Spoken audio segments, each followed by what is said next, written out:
जो कुछ हो रहा है वो परमात्मा के हुक्म में हो रहा है। उसके हुक्म के बिना पत्ता भी नहीं हिल सकता। तो हम उसको सहज रूप में स्वीकार करें तो हम आनंदित होंगे। विरोध करेंगे तो क्या होगा? डिप्रेशन में चले जाएंगे, पागलपन हमारे ऊपर हावी हो जाएगा। क्यों हम ऐसा कहते हैं कि सत्संग में आना है तो खाली हो करके आओ। खाली हो करके मतलब इच्छाओं और कामनाओं का बोझ लेकर के मत आओ, क्योंकि उनको लेकर के आओगे तो आप सत्संग में बैठे हैं तो गुरु महाराज जी जो अमृत वर्षा कर रहे हैं उधर आपका ध्यान नहीं होगा। वो आप जो कामनाओं और इच्छाओं का बोझ लेकर के बैठे हुए हैं, आप उनकी तरफ भी ध्यान रहेगा।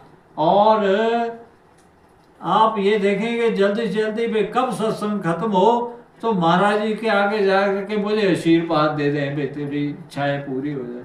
अरे कुछ नहीं मिलेगा, खाली जाओगे। तो इस करके कहते हैं कि अच्छा भाव लेकर के सत्संग में आओ अगर हम अपना कल्याण चाहते हैं। बहुत खुशी हुई मुझे कि वो बिल्कुल उनको बिल्कुल वो तल्लीन हो करके सत्संग सुन रहे हैं। However, exceptions are there.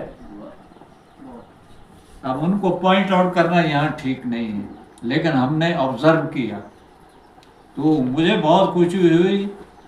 विशेष करके कमेटी के मेंबर जो हैं इन्होंने भी बड़ी श्रद्धावान और निष्ठावान के साथ पूरा काम निभाया है। दिन और रात एक करके पूरा इस समागम को सफल करने के लिए उन्होंने भरसक, वो सराहनीय है। आगे से चलो कमेटी के उसमें को ही हमने अपनाना है, अपने व्यवहार में लाना है, अपने स्वभाव को बदलना है, ट्रांसफॉर्म करना है। और जब हमारा स्वभाव व्यवहार परमात्मा के प्रेम के तुल्य हो जाएगा, जैसा हो जाएगा, तब प्रेमी और प्रीतम एक हो जाएंगे। यही हमारा उद्देश्य है। हम परमात्मा से आए हैं और हमने इस जीवन को सफल बना करके परमात्मा में ही लीन होना है। यही हमारे जन्म का उद्देश्य है।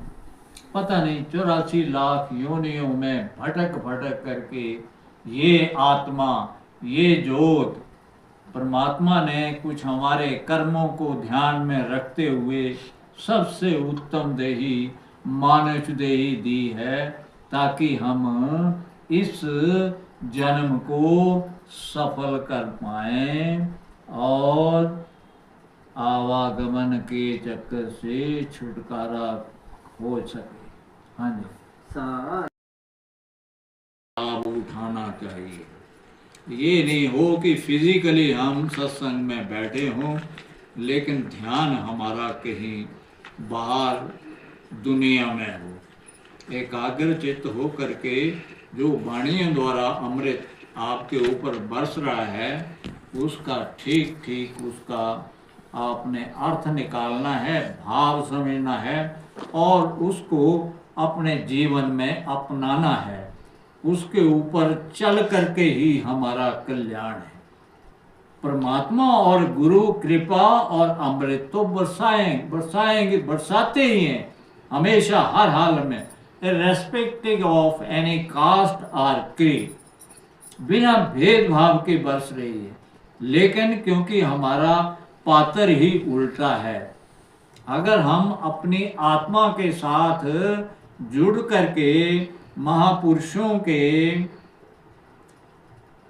आदेशों को नहीं ठीक ठीक ढंग से सुनते हैं या उसके ऊपर चलते नहीं हैं, तब तक कल्याण होना बड़ा मुश्किल है। क्योंकि चलना हमें ही पड़ेगा। अपना जीवन संवारना हमें ही पड़ेगा। गुरु महाराज जी हमें मार्गदर्शन कर रहे हैं, वे ऐसे करो। अब उसके अनुसार अगर हम चलते हैं तो आनंद ले रहे हैं। बहुत से प्रेमी जो हैं, आप जितने भी बैठे हुए हैं, और भी पूरा आनंद, पूरी सेवा भाव के साथ जो प्रेम समाज से जुड़े हुए हैं, हर सत्संग में परम संत महाराज जी की सानिध्य में जाकर के बैठते हैं, सत्संग का श्रवण करते हैं। आप अपने अवश्य ही अपना जीवन सफल करके जाएंगे, पूरा उद्देश्य लक्ष्य आप प्राप्त करेंगे। हाँ जी।